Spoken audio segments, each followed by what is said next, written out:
ಆ ಸ್ಥಿತಿ ಸಾವಿರದ ಸ್ಥಿತಿ ಅದ.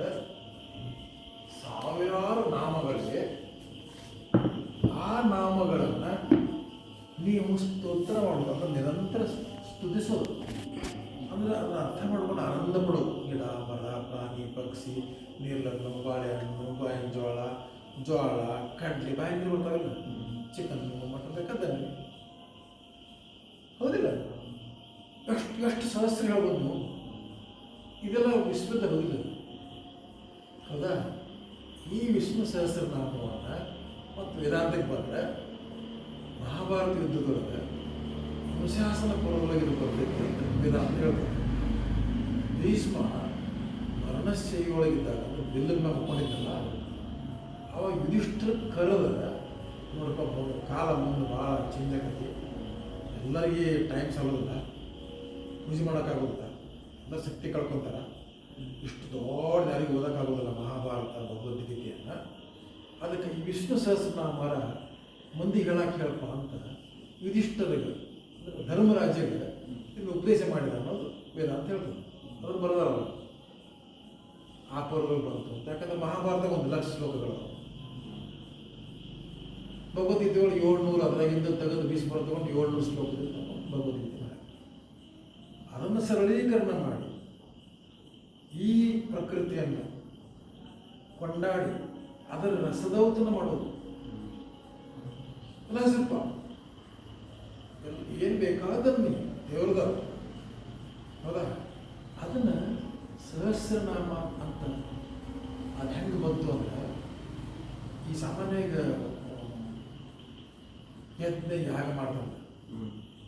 ಯಜ್ಞ ಯಾಗ ಮಾಡುವಾಗ ಒಂದು ಬೃಹದಿ ಸಹಸ್ರ ಅಂತ ಇತ್ತಂತ. ಅಂದ್ರೆ ಆ ಮಧ್ಯಾಹ್ನ ಟೈಮ್ನೊಳಗೆ ಆ ಬೃಹದಿ ಸಹಸ್ರ ಅಂದ್ರೆ ಈ 36 ಅಕ್ಷರಗಳಲ್ಲಿ ಒಂದು ಶಬ್ದ, ಒಂದು ಸೂತ್ರ, 4 ಪಾದ ಅದನ್ನು ಹೇಳ್ತಿದ್ರು. ಅಂದ್ರೆ 36 × 100 ಅಂದ್ರೆ ಎಷ್ಟಾಯ್ತು? 3,600. ಹೌದಿಲ್ಲ? ಅಂತ 1,000 ಅಂದ್ರೆ 36,000. ಹೌದಿಲ್ಲ? ಆ 36,000 ಏನು ಅಕ್ಷರಗಳದವಲ್ಲ, ಅದ್ರ ಮಾಲೆ ಇತ್ತಲ್ಲ, ಒಂದು ಅಕ್ಷರಕ್ಕೆ ಒಂದು ವ್ಯಂಜನ ಇರ್ತೈತಿ, ಇನ್ನೊಂದು ಏನಿರ್ತೈತಿ ಸ್ವರ ಇರ್ತೈತಿ. ಅಂದರೆ ಒಂದರೊಳಗೆ 2 ಭಾಗ. ಅಂದರೆ ಈ 36,000 ಅಕ್ಷರಗಳು, ಒಂದು ವ್ಯಂಜನ, ಒಂದು ಸ್ವರ, 2 ಕೂಡಿದ್ರೆ 72,000. ಹೌದಿಲ್ಲ? ಮನುಷ್ಯನ ದೇಹದೊಳಗೆ 72,000 ನಾಡಿಗಳು. ಎಡಕ್ಕೆ 36,000, ಬಲಕ್ಕೆ 36,000. ನಡುಕ ಎಂತ ಮೇರುದಂಡ ಇದೆ, ಹೌದಾ? ಅದರಾಗ 3 ನಾಡಿಗಳು, ಇಡ, ಪಿಂಗಳ, ಸುಷುಮ್ನ. ವಿಷ್ಣು ಸಹಸ್ರ ನಮ್ಮ ಏನು 36,000 ಕೂಡಿಸಿ 72,000. 72,000 ಈ ನಾಡಿಗಳವ, ಪಾಯಿಂಟ್ಸ್ ಅದಾವ. ಆ ವಿಷ್ಣು ಸಹಸ್ರನಾಮವನ್ನು ಪರಿಪೂರ್ಣವಾಗಿ ಅರ್ಥ ಮಾಡಿಕೊಂಡು ಅದರ ರಸದೌತನದ ಅನುಭವವಾಗಿ ಅದನ್ನು ಉಚ್ಚಾರಣೆ ಮಾಡಿದರೆ ನಿಮ್ಮ ದೇಹ ಭಾಳ ಪ್ರಫುಲ್ಲಕತಿ, ಪ್ರಸನ್ನಕತಿ, ರೋಗರಹಿತ. ಅದನ್ನು ಅರ್ಥ ಮಾಡ್ಕೊಂಡು ವಿಚಾರ ಮಾಡಬೇಕು. ವಿಷ್ಣು ಸಹಸ್ರನಾಮ